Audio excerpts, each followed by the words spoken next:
చేశామని చెప్పి స్పష్టంగా మెన్షన్ చేశాం. జగిత్యాల జిల్లా బీర్పూర్ మండలంలో బీఆర్ఎస్ కాంగ్రెస్ నుంచి బీజేపీలోకి భారీగా చేరికలు జరిగాయి. నియోజకవర్గ ఇన్ఛార్జ్ డాక్టర్ శ్రావణి ప్రవీణ్ సమక్షంలో బీర్పూర్ మాజీ సర్పంచ్ శిల్పా రమేష్, కోమన్పల్లి మాజీ సర్పంచ్ రమేష్, మున్నూరు కాపు సంఘం అధ్యక్షులు శ్రీనివాస్, యువ నాయకులు ఓగుల అజయ్ బీజేపీలో చేరారు. ఎంపీ శ్రీ ధర్మపురి అరవింద్ వారికి కండువా కప్పి పార్టీలోకి ఆహ్వానించారు. ఈ కార్యక్రమంలో మండల అధ్యక్షుడు ఆడెపు నర్సయ్య తదితరులు పాల్గొన్నారు.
నిజామాబాద్ పార్లమెంట్ సభ్యులు అరవింద్ అన్న గారి ఆధ్వర్యంలో బీర్పూర్ మండలానికి సంబంధించినటువంటి ముఖ్య నాయకులు, తాజా మాజీ సర్పంచ్లు బీర్పూర్ గ్రామం గౌరవనీయులు పెద్దలు శిల్పా రమేష్ అన్న గారు, అదేవిధంగా కోమన్పల్లి సర్పంచ్లు పెద్దలు శ్రీపతి రమేష్ అన్న గారు, అదేవిధంగా మున్నూరు కాపు సంఘం అధ్యక్షులు అన్న శ్రీనివాస్ అన్న గారు, మరియు బీర్పూర్ నాయకులు, యువ నాయకులు తమ్ముడు అజయ్ గారు, అదేవిధంగా మా వాళ్ళ రంగసాగర్ నుంచి రవీందర్, అదేవిధంగా నాయకులందరూ కూడా, యువ నాయకులందరూ కూడా టీఆర్ఎస్ పార్టీ నుంచి, కాంగ్రెస్ పార్టీ నుంచి బీజేపీ పార్టీలోకి రావడం జరిగింది, జాయిన్ అవ్వడం జరిగింది. బీజేపీ అంటేనే ఒక వసుదైక కుటుంబం. ఈ బీజేపీ పార్టీ వసుదైక కుటుంబానికి మీకు స్వాగత సుమాంజలు తెలియజేస్తూ ఉన్నాను. ఈరోజు ఆర్మూర్లోని అరవింద్ అన్న గారి కార్యాలయంలో గౌరవనీయులు అరవింద్ అన్న గారి సమక్షంలో వారు బీజేపీ కుటుంబంలోకి జాయిన్ అవ్వడం జరిగింది. వారికి ఈ సందర్భంగా హృదయపూర్వక ధన్యవాదాలు తెలియజేస్తూ ఉన్నాను. మరీ ముఖ్యంగా నేను కృషి చేసినటువంటి గౌరవనీయులు మండల అధ్యక్షులు అన్న నర్సన్న గారికి ప్రత్యేక అభినందనలు తెలియజేస్తూ ఉన్నాను.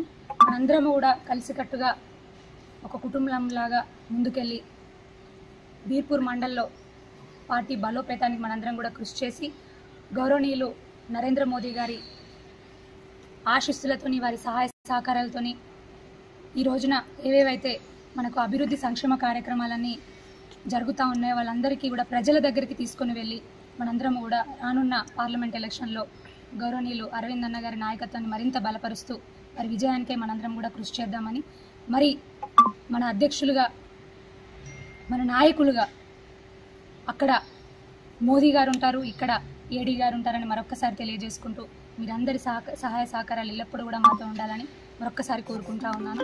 భారత్ మాతాకి జై శ్రీరామ్.